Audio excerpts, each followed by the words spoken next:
Pode ser, meus irmãos. Hoje, episódio extra, a gente vai falar sobre a Páscoa para Pilatos. A gente vai se deter mais à visão de Pilatos sobre a Páscoa. Quero passar para o irmão César, ele vai fazer a leitura bíblica. O texto bíblico aqui se encontra em Mateus 27, versículo 24, que diz assim: Então Pilatos, vendo que nada aproveitava, antes o tumulto crescia, tomando água, lavou as mãos diante da multidão, dizendo: Estou inocente do sangue deste justo, considerai isso. Muito bem, né? Pilatos, essa figura aí importante, pelo menos para esse texto, né? Quando eu digo importante, eu digo que teve um peso na condenação de Jesus, no sacrifício de Jesus, apesar da gente entender que Jesus se entregou, né? Mas Pilatos ele tem essa função por ser governador, né? Eu vou passar para ele explicar melhor sobre isso. Ele se abstém, né? Já em rápidas palavras, ele se abstém da sua decisão, é dele a decisão. Claro, os religiosos, né? Eles levam para Pilatos e acaba que Pilatos, sem entender, acredito eu, fica tentando achar uma acusação, achar um problema naquele homem, um crime naquele homem que era Jesus. Ele procura, né? Ele interroga Jesus, ele pergunta o que é que ele fez, né? O que é que aconteceu ali, Quem ele era. quem ele era. E ele diz até assim: Você é o rei dos judeus? E Jesus se retrai em dizer, ele não diz, mas ele só diz assim: Você fala isso, tu dizes. Aí Pilatos meio que, como assim? Eu sou autoridade, eu tenho o poder, né? De libertar ou de prender, tem o poder de matar ou deixar viver, e você não está nem aí, parece que você está não está preocupado com isso, né? Jesus parecia despreocupado, né? E realmente estava despreocupado, ele sabia o que ia acontecer. E Pilatos continua, né, interrogando ele e tentando uma forma de libertar Jesus. Mas a pressão, parece que ele cedeu à pressão dos religiosos. O que você diz, irmão César? Eduardo, primeiramente a gente precisa entender quem era Pilatos. Pilatos, ele era a representação do homem moderno, cético, político e pragmático. Cético não acredita em certas coisas, político, porque a política hoje tudo gira em torno da política, e pragmático, ele era prático. Mas quem era Pilatos? Pilatos foi um governador ali, governador da Judéia, entre 26 e 36 depois de Cristo, por volta ali de 10 anos. Para a gente entender quem era Pilatos, a gente precisa entender um pouco do contexto do Império Romano. O Império Romano, ele foi crescendo, ele conquistava territórios e ele pegava coisas que daqueles territórios que eles viam que ia agregar, que ia apaziguar as novas províncias, os novos servos. Não, vamos permanecer, vamos deixar desse jeito. O Império Romano ele tinha esse costume. E é tanto que a gente vai ver na Bíblia que até alguns judeus conseguiam a cidadania romana. O exemplo de Paulo era um grande título, porque na verdade Roma se tornou um império. Hoje é uma cidade, mas foi um império. E o Pilatos ali, ele tinha uma vida política, ele era um político, ele queria crescer no Império Romano. Começou talvez como um soldado, foi crescendo, se tornou governador. E aí ele era rígido, insensível à religiosidade, insensível entre aspas, porque os judeus tinham um culto normal a Deus, eles podiam praticar, podiam ter suas festas, suas festividades, mesmo que a Páscoa para Pilatos fosse só um feriado, mas permitia que os judeus tivessem. E Pilatos, ele tinha essa rigidez, por quê? Porque ele era governador da província Judéia. Província Judéia, o Eduardo vai saber explicar melhor do que eu. Tinha algumas seitas entre os israelenses, entre os judeus. A gente vai saber que tinha os fariseus, tinha os zelotes. Possivelmente, Barrabás era um zelote. Possivelmente. Assim como teve Simão, o zelote, também, né? Que era um dos discípulos de Jesus.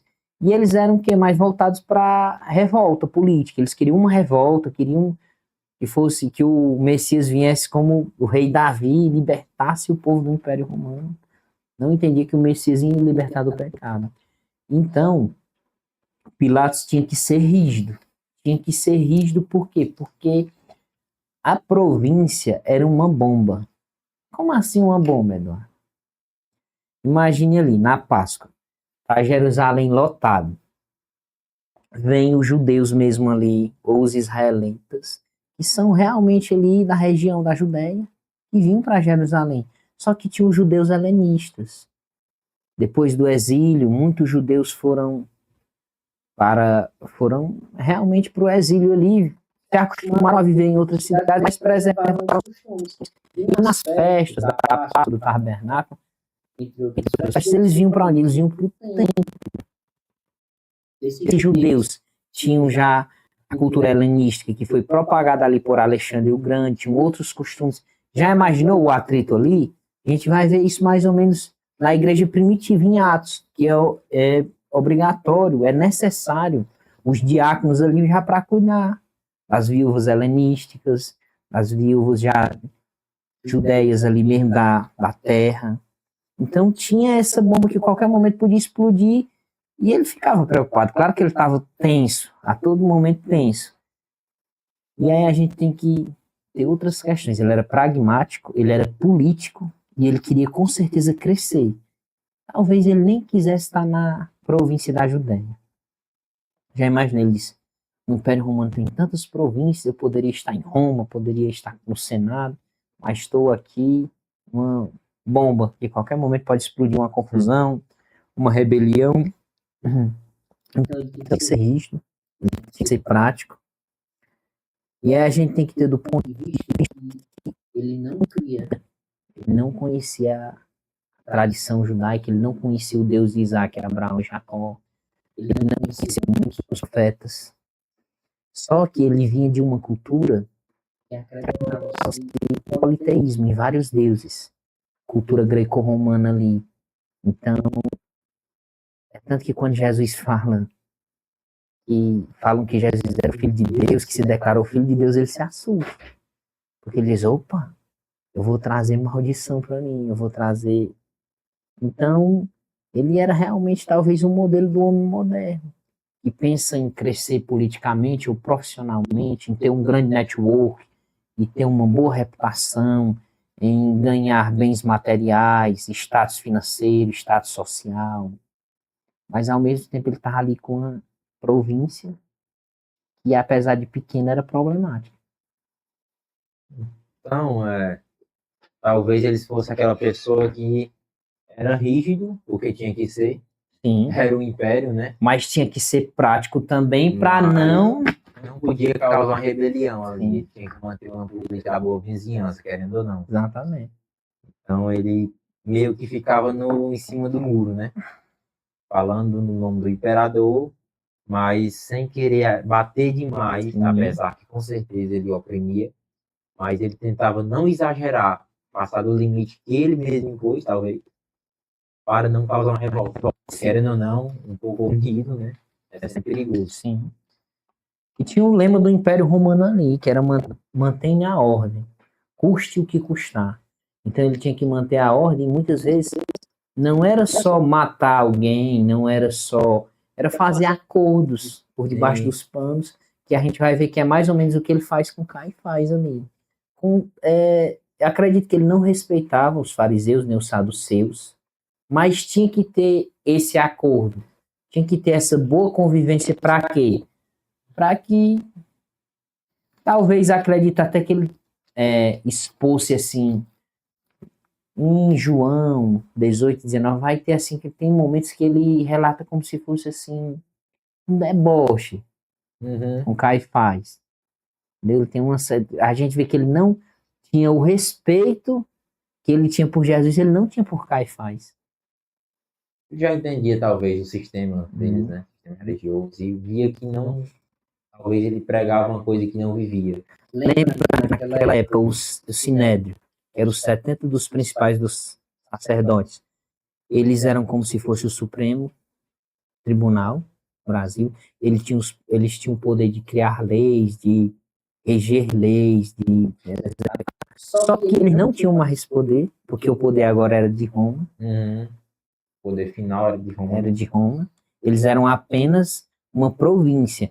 Roma permitia os costumes, as tradições, o zelo espiritual, religioso, simplesmente porque não é melhor eles estarem controlados assim do que... É tanto que eles tinham o quê? Eles tinham culto ao imperador também. O imperador romano que era considerado um deus, né? Que era a questão do dia do imposto do imperador. A moeda, já que o próprio Jesus... Pedro, de quem é que está a esfinge nessa moeda? Então dê a César, dê ao imperador. Então talvez seja por isso que quando Pilatos vai interrogar, na verdade, quando aqueles homens vão entregar Jesus, né, os principais ali vão entregar Jesus, e Pilatos já tentando sair, eles julguem eles na sua lei. E eles dizem, não, a nossa lei não tem esse poder. Você tá vendo que é uma forma de deboche? É como se ele tivesse debochando. Julguem na lei de vocês, condenem. É como se ele tivesse assim, não, se virem. Resumindo, Pilatos, esse Pilatos, como era chamado, é esse homem pragmático, rígido, mas também fazia acordos.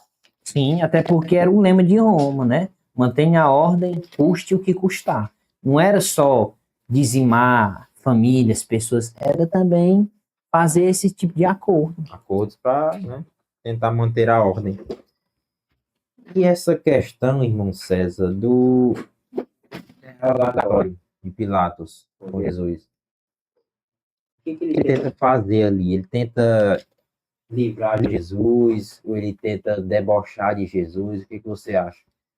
Meu irmão, no Evangelho segundo João, já tem algumas referências que outros gregos já admiravam a filosofia de Cristo, já admiravam os sermões de Cristo.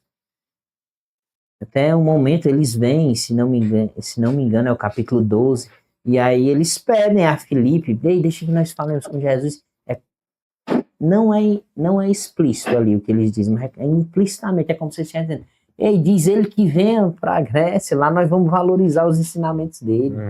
Lá nós vamos formar uma escola para ele que nem foi formada, as escolas filosóficas, e aí ele vai ser valorizado. Só que Jesus tinha que cumprir a missão dele.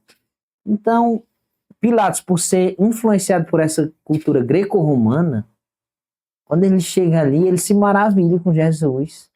Ele se maravilha, talvez, conversando com Jesus, talvez, e nem como é que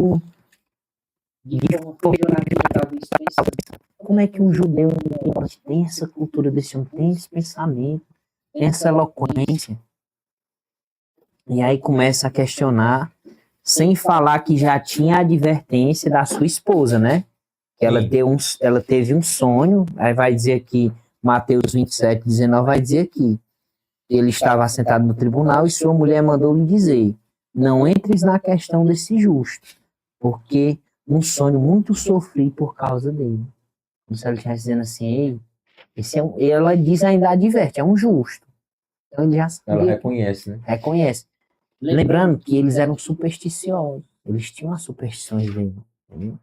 De sonhos, né? Questão de sonhos, de visões, dos deuses, entendeu?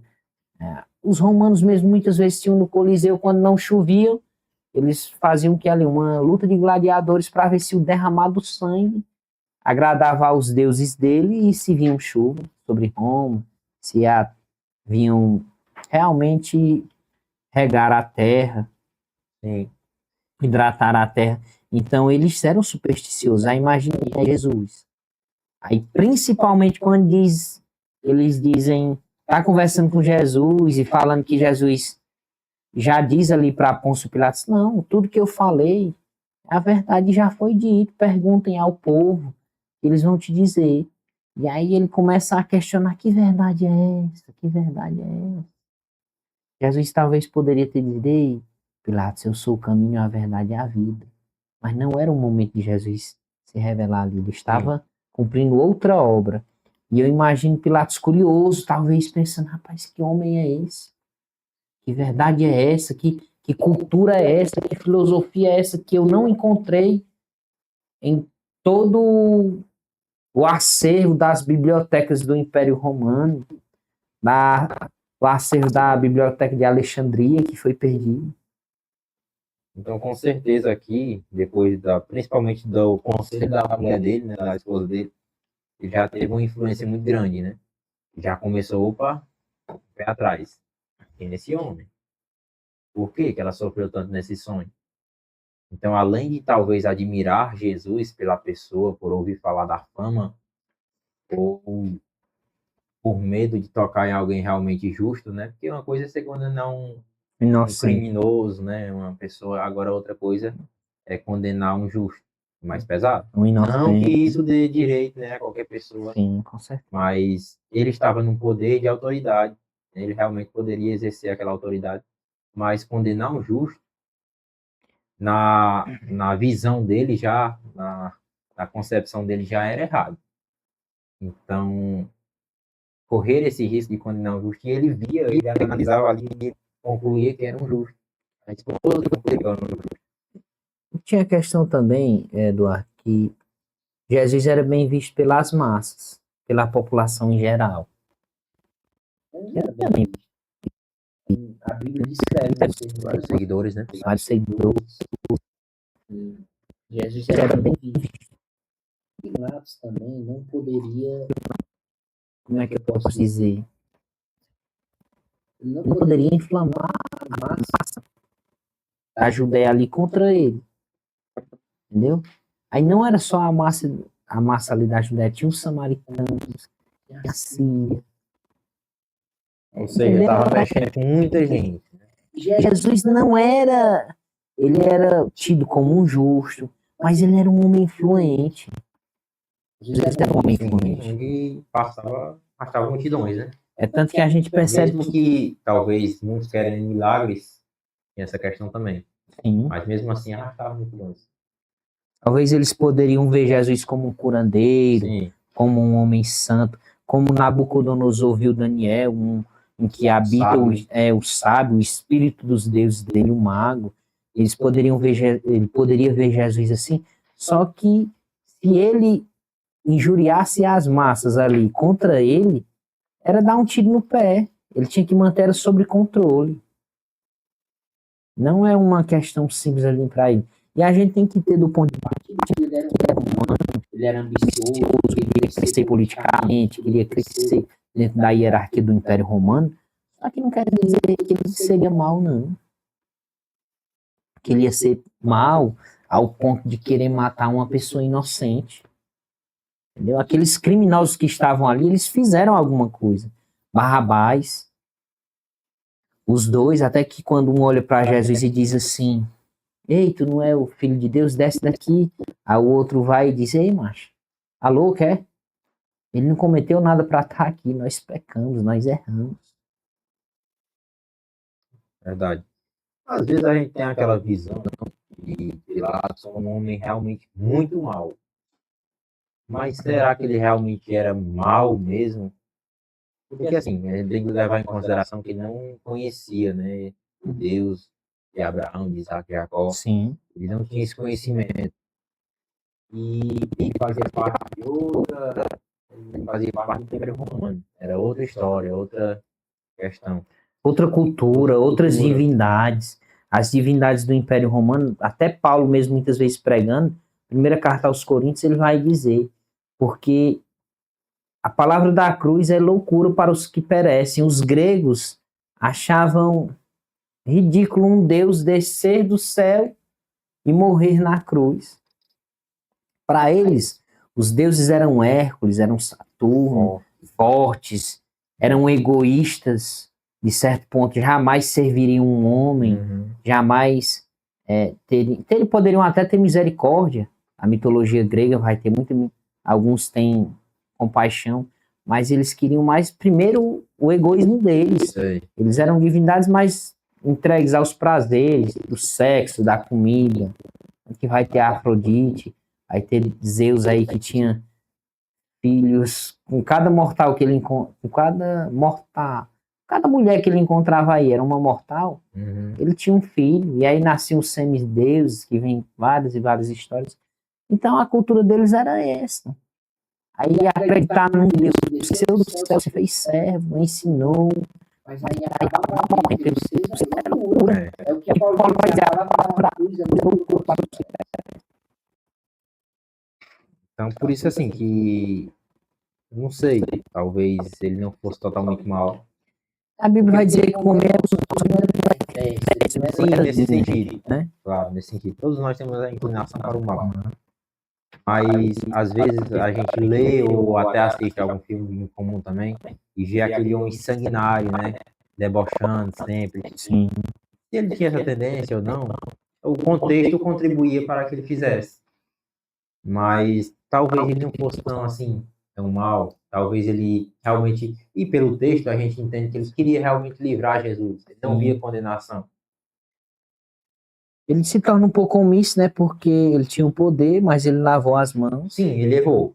No texto de João, vai dizer o quê? Que eles diziam, tu não sabe que eu tenho poder para te libertar ou te crucificar. Aí Jesus vai dizer, rapaz, o poder teria sobre mim se não fosse te dado do céu. E ele se atemoriza mais, ele se perturbou.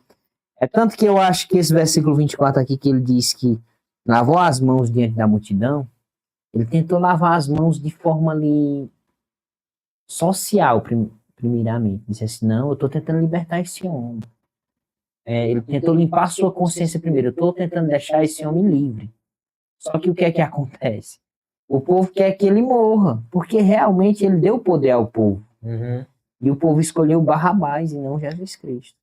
Você vê como nem sempre a democracia funciona, né? E tem a questão também, por exemplo, que quando os fariseus e os saduceus, ali os principais sacerdotes, chegam para ele, e ele diz assim, talvez em forma de deboche, de certa forma, ele não é o rei de vocês? Eles dizem, não temos outro rei senão César. Querendo influenciar, né? Não só querendo influenciar, mas é como se jogassem na cara dele. Ei, você está dizendo, não existe outro rei que não seja um imperador romano, não. Você vai aceitar outro rei e ir contra César?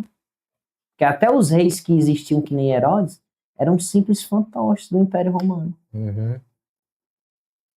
É um povo ali colocando realmente ele contra a parede, né? De certa forma, claro que não justifica, né? Ele lava as mãos, Não, como se dissesse assim, ó, eu fiz o que podia, a população não quis, então eu simplesmente lavo minhas mãos, o que eu podia fazer, eu fiz. Que é um símbolo de se abster, né? Se abster. Mas o se abster não te dá inocência, não te livra da culpa, não. Assim como não livrou o Pilatos. E cria até uma questão, Eduardo, para a gente, para nós cristãos modernos. Mas como é que eu devo agir? Vamos supor, é uma pessoa que não conhece o verdadeiro significado da Páscoa, que não conhece o Evangelho. Não conhece o Evangelho. Como é que eu devo agir para com essa pessoa? Quais são as minhas atitudes enquanto cristão para essa pessoa? Seja essa pessoa ateia, agnóstica, porque o agnóstico ele não acredita nessa Bíblia, ele acredita que tem um arquiteto nessa alguém, mas não acredita nos costumes dessas igrejas, nessa realmente de cultuar, de ter a comunhão, no sentido da Páscoa, literalmente. Como é que, enquanto cristão, eu devo agir? O que eu devo fazer para com pessoas que contribuam para o bem dela, para o bem do Evangelho? Acredito eu que é disseminar o Evangelho, né? A palavra de Deus diz para ir por todo mundo e pregar o Evangelho a toda criatura. Então, não tem como ficar com esta joia, que é o Evangelho, para mim, apenas. Tem que disseminar, seja em palavras, ou seja, principalmente em atitudes, né? Dos mais perto, claro que as atitudes vão influenciar mais, vão pesar mais. Dos mais longe, né, que a gente vê menos, claro que tem que ter a palavra, tem que ter a pregação do evangelho, né? Porque a gente tem que tocar que Pilatos era uma pessoa dessa. Sim. Tem que só que observar que não era o momento ainda do evangelho ser pregado aos gentios. Por isso que Jesus nem parece nem se esforça, né? Primeiro porque ele sabia que teria que acontecer aquilo.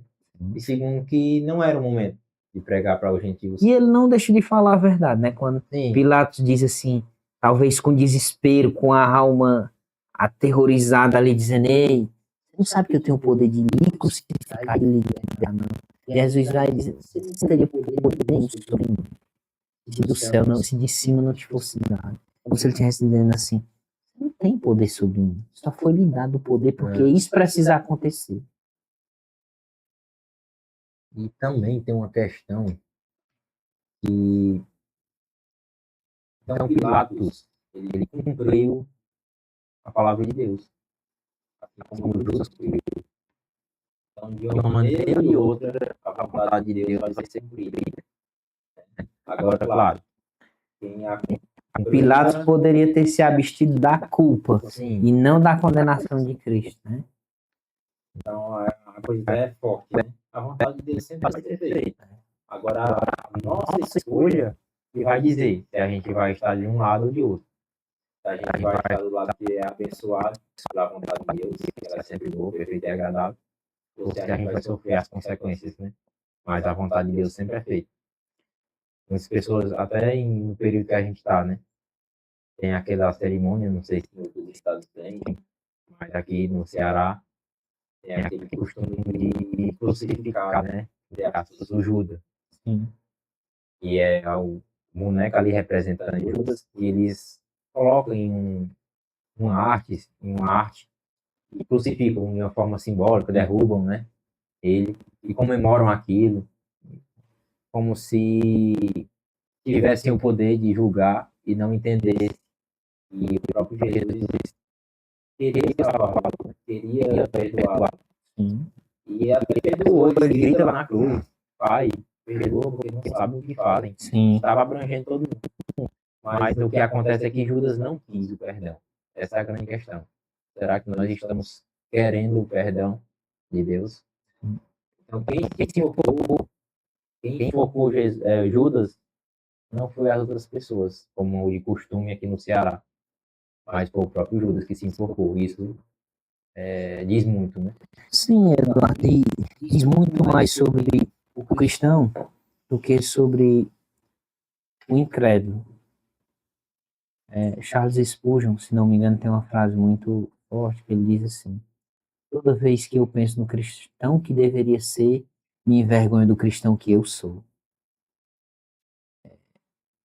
Eduardo, a gente vê Pilatos trazendo para os dias atuais um homem cético, um homem que pensa talvez, na época já existia o estoicismo, hoje existe muitos estoicos aí, talvez alguém que pense apenas na brevidade dessa vida, pense apenas em conquistar, em ter uma família, em ter um bom emprego, em desenvolver seu negócio, em ganhar dinheiro, em ter uma vida mais útil possível que possa,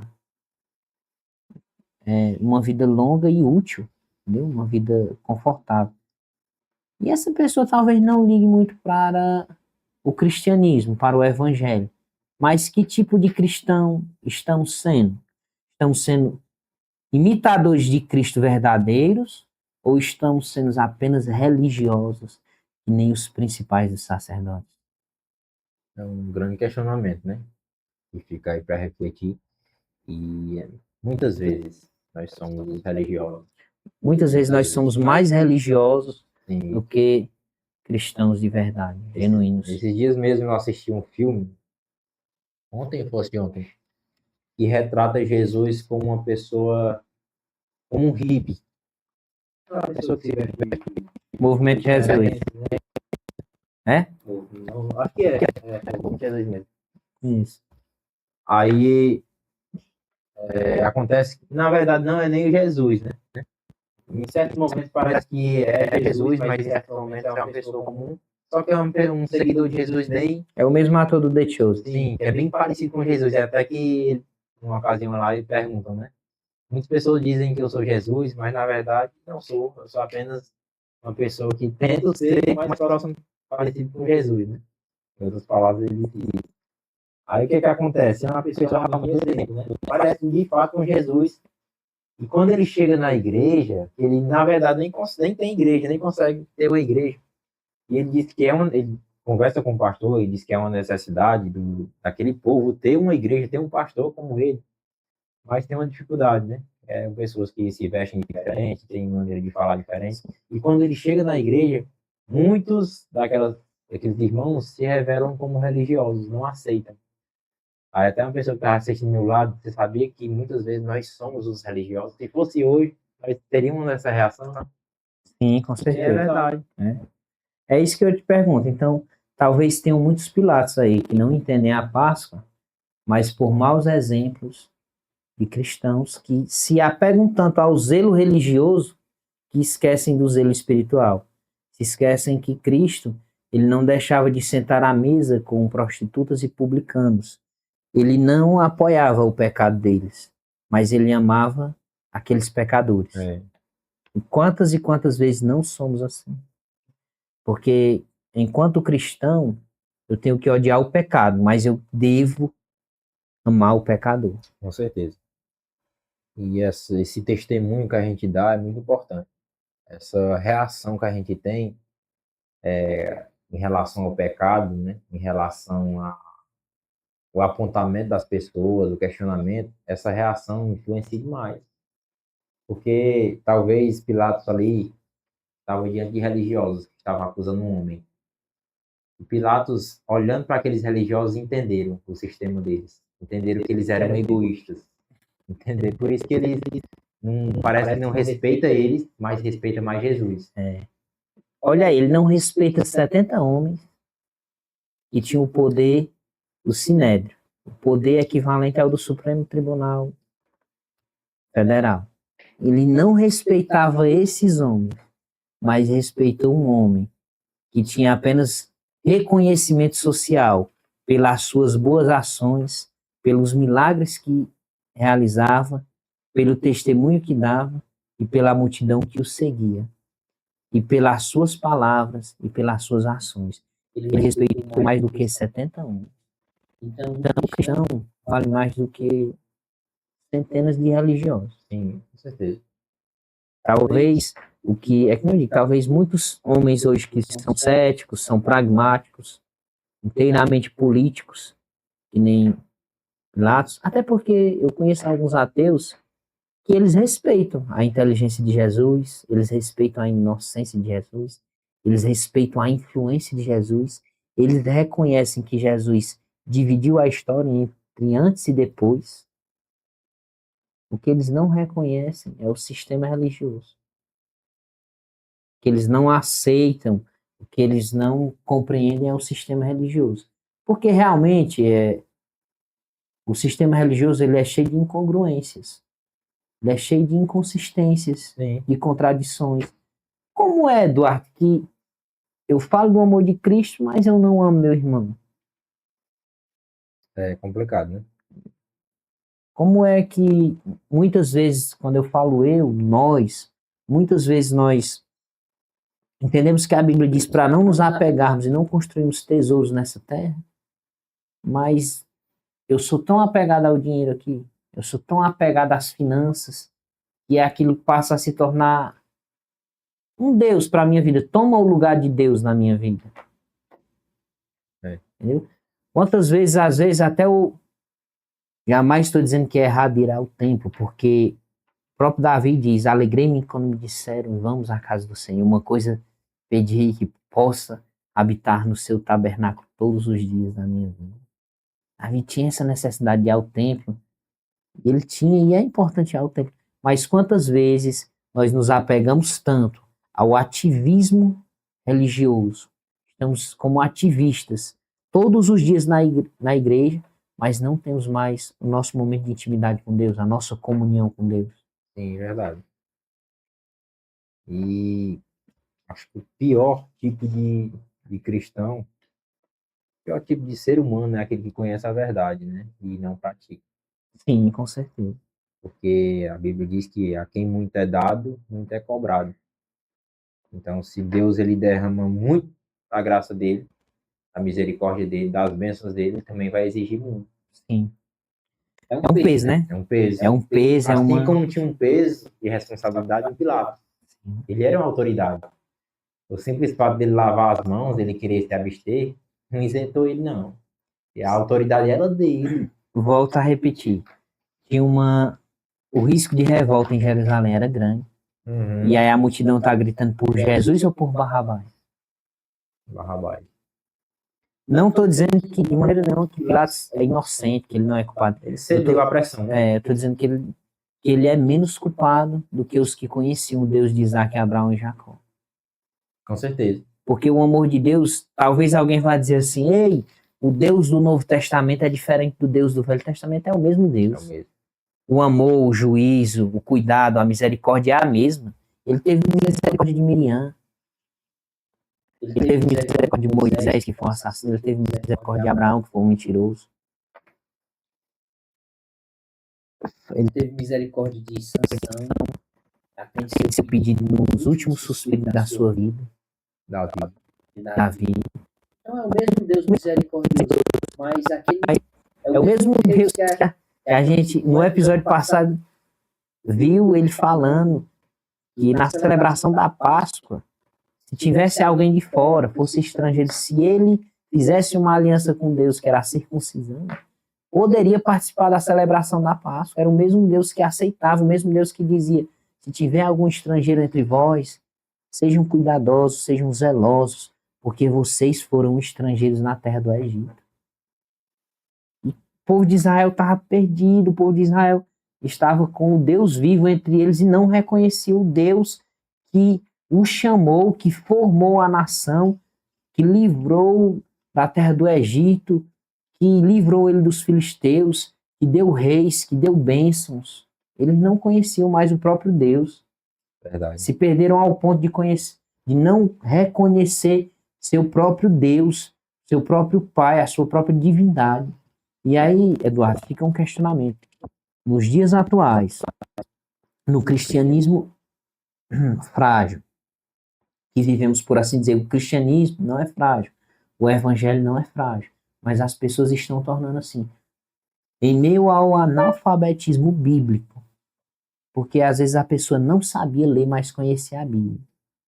As pessoas estão se distanciando de tal maneira do cristianismo e se apegando muitas vezes à religiosidade, que corre o risco daqui a alguns dias, espero que não, mas corre o risco das pessoas não reconhecerem mais Jesus.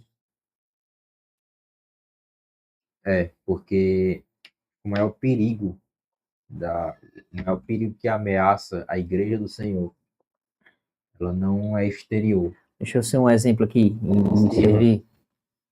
Ela não é exterior, né? A gente vê o que a igreja passou por Coliseu, passou por perseguição e passa por perseguição, mas eu digo assim, fisicamente, passou por muita coisa e nada acabou com a igreja. Na verdade, parece que aumentou. O sangue do cristão parece que é a semente que germina. O sangue dos mártires. Sim. É o que propaga melhor o evangelho. Onde mais o cristianismo é perseguido, mais ele cresce. E a gente vê que o maior perigo não é externo, nem interno, é a religiosidade.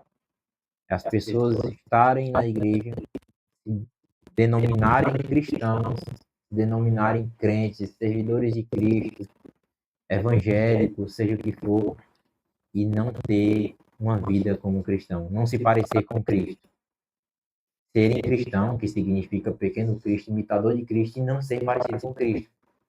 Então isso é um desserviço para o cristianismo. Por quê? Porque as pessoas olham para o cristão e devem ver Cristo. Não na sua perfeição. Nunca vai ver. Nunca a pessoa vai olhar para mim e ver Cristo na sua perfeição. Porque eu sou falho, pecador. Mas ela tem que ver alguma coisa de Cristo. Alguma coisa que dê uma sedezinha de Cristo. Nem que seja na sua encenação ao falar da palavra de Deus. Porque o próprio Paulo, ele vai dizer aos Filipenses, pouco importa se alguns pregam a Cristo por vaidade porque querem aparecer com palavras bonitas. O importante é que Cristo está sendo pregado. Com certeza. Porque pregar a Cristo, falar de Cristo é falar de amor, de justiça, de abandono ao pecado, de renúncia, de novo nascimento e de transformação.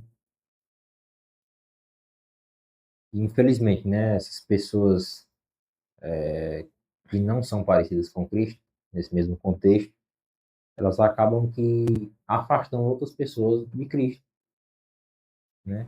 Claro que não é desculpa para a pessoa que conhece a verdade se afastar da igreja ou se afastar de Cristo, porque tem pessoas que erram, não. Eu digo pessoas que não conhecem a verdade, pessoas que nunca entraram em uma igreja evangélica, pessoas que nunca ouviram ou leram a Bíblia. E essas pessoas, a referência que elas têm é o cristão. Porque, na verdade, o cristão é a Bíblia que o mundo lê. Sim. E o cristão é a Bíblia que o mundo lê, e o próprio Cristo disse isso. Vós sois o sal da terra, a luz do mundo. Se o sal se torna insípido, não serve mais nem para salgar. É só para ser jogado fora. Exato. O valor do sal é salgar. Se o sal não sal... E aí, Eduardo, é um pouco complicado. Você já tratou em outros episódios aqui da igreja dos desigrejados. Mas, infelizmente, tem muitas pessoas que não querem vir para a igreja hoje. Eu sei que elas não estão certas. Elas não estão olhando para Cristo, mas por causa dos maus exemplos. Muitos e muitos não querem vir devido aos maus exemplos. E a gente vê ali que muito visível isso. Um bom exemplo mudou o coração de Pilatos, atemorizou o coração. O maior exemplo, né, na verdade. Com certeza. O maior exemplo. Então, é isso. Tem a falar sobre Pilatos. Acredito que é uma análise crítica, né? Sim, bem crítica, né, na Olhando para verdade. Pilatos, para a sua visão, se colocando no lugar de Pilatos, o que Pilatos pensou naquele momento que estava interrogando Jesus, que estava olhando para Jesus, que se dizia o Messias, o mestre dos judeus, o rei dos judeus, e o que passou na cabeça dele. Acho que é um pouco disso que quero que as pessoas reflitam e se coloquem também no lugar de Pilatos, né? Que estava Sem diante do falar rei dos que reis. Jesus morreu por Pilatos também. Com certeza. Se Pilatos depois se converte ao cristianismo, o céu o aguarda também. O aguardaria. Sabe, né? Quem sabe, né? Quem Não sabe. encontramos ele lá. Quem sabe ele não recebeu a semente do evangelho do próprio Cristo. É. Quem sabe Paulo não terminou a obra. Sim. E fica esse questionamento, Eduardo. Existem muitos Pilatos por aí que não conhecem o evangelho, que talvez nunca tiveram a oportunidade de escutar uma palavra de Cristo, de conhecer a verdade eterna, mas E ainda sofre interferência dos religiosos, e dos maus exemplos. dos maus exemplos. Então fica esse questionamento, né, Eduardo? E aí a gente vai ver aqui o que Jesus disse: nenhum poder terias contra mim se de cima não lhe fosse dado, mas aquele que me entregou a ti, maior pecado tem. Jesus estava dizendo que Pilatos não era tão pecador quanto os religiosos que entregaram Cristo a Pilatos. Muito bem. Então, deixe seu comentário, a sua opinião. O que você acha? Pilatos. Pilatos é inocente? É uma vítima? Ele agiu sem conhecer a verdade, simplesmente? Ou ele tem um peso maior de culpa?